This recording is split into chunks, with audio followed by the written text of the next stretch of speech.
My guest today in the Nimataion is Betsy Pool, and together we are spinning a yarn.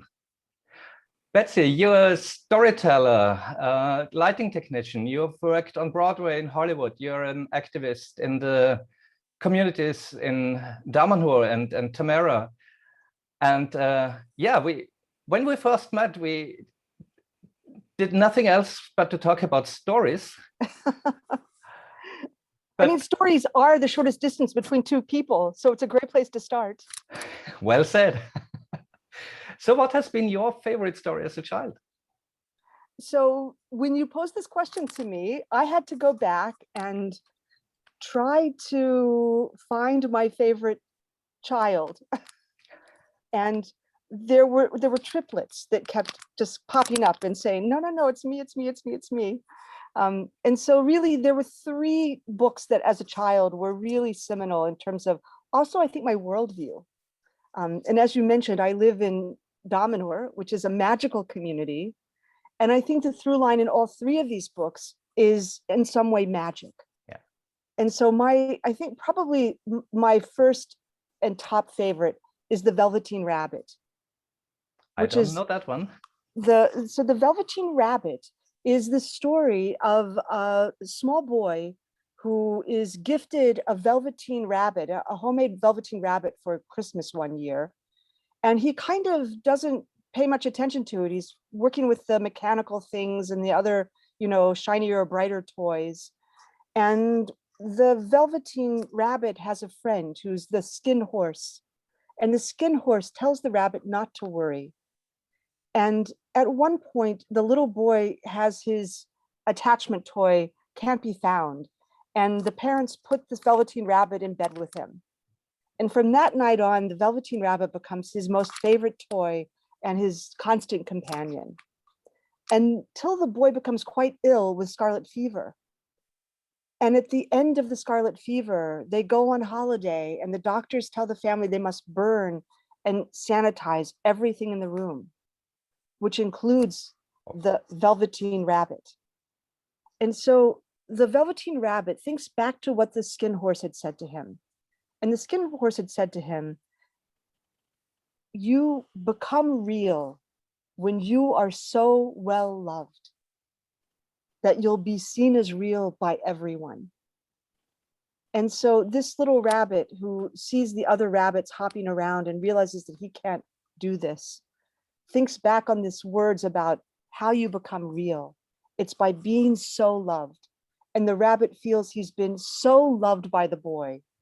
And in fact, when the bonfire happens, the velveteen rabbit transforms into a real bunny and hops off to live with the other bunnies. And when the boy comes back and one day sees a group of rabbits, he looks in the eyes of this rabbit and recognizes his old friend, the velveteen rabbit. So this story as a child really touched me. And I have a teddy bear that I got on my first Christmas that I have literally slept with all of my life. And he's a shred of his former fluffy self. And he's had his face patched and his belly patched, and he's had new arms put on. And I mean, he really looks a wreck, but he is the most beautiful creature in my eyes. And I've always believed he's real. There's a spirit inside of this scrap of fabric. There's a divine spark in this scrap, this scrap of fabric. So what's it called? Yeah. What's his name? His name is Tedrick T. Bear the First. Wonderful. Yeah. And he comes out every Christmas. He sits with us every Christmas because that's his birthday. So, yeah. So all of my Christmas pictures, you'll see in the background, my sort of slightly shabby but well-loved bear. That's very touching. Yeah. And my other two favorite books are The Blueberry Pie Elf and The Last of the Really Great Whangdoodles. I don't know them either. I think we come from different cultures. Yeah. But it's an American thing, I guess. I think they're both certainly all three of them are staples in American childhood and young adolescent literature.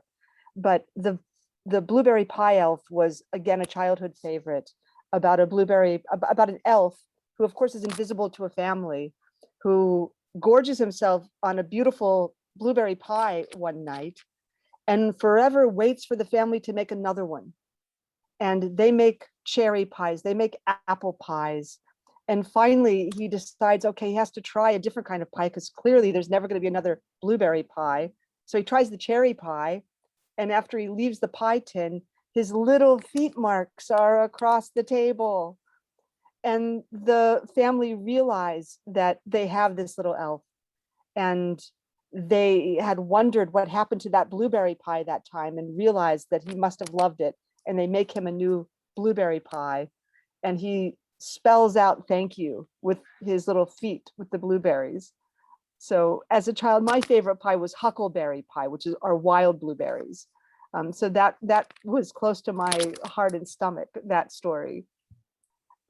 And then The Last of the Really Great Whangdoodles was written by Julie Edwards Andrews, who was the star of The Sound of Music. Yeah. And she wrote this young adolescent book called The Last of the Really Great Whangdoodles, which was, and in Domino, we take animal names. And I always said, if I ever take an animal name, I want my animal name to be Whangdoodle, because Whangdoodles are magical creatures that are in danger of extinction because humans have forgotten how to believe in magic. And it's a wonderful story about magic and manifestation and the ability to, in fact, live in worlds in your imagination. And this book actually came to me when I was 12 years old. And it came at a perfect point when that childhood magic is just starting to fade away. It really inspired me to keep the magic alive. And I think I've managed to do that until today. So so those three books have been seminal in my magical journey as well as my personal journey. Thank you so much. You brought that magic with you, without doubt. So what's the common theme about these stories? Is it imagination bringing things to life? I think it's actually this idea that we live in a very complex universe and we can't necessarily see all of the forces and beings that cohabitate in this world with us. So who's to say that there's not a blueberry pie elf sleeping in my cupboard, or a whangdoodle that's just around the corner in the sacred wood, or my bear is alive and doing his thing at night. So I think it really kept alive in me this feeling of the magic in the world and the fact that we live in a very complex universe with many dimensions and many other forces and beings that are here alongside us. Yeah, it makes the universe alive. Yes, and also much more interesting. Absolutely, absolutely. I mean, if we're in big trouble. Betsy, thank you so much for bringing this beauty and unique perspective on life and stories. Thank you so much. Thank you for actually allowing me to relive my childhood favorite stories. I had to go back and look them up and remember why they were so important to me. And that was a lovely moment. So thank you. Well, I'll put your websites in the show notes for people who want to contact you and know more about your work. And I'm looking forward to meet each other again and tell another story. Great. I look forward to that as well. So, thank you so much. Many blessings to you and everyone watching. And you as well. The world is magical. Yes.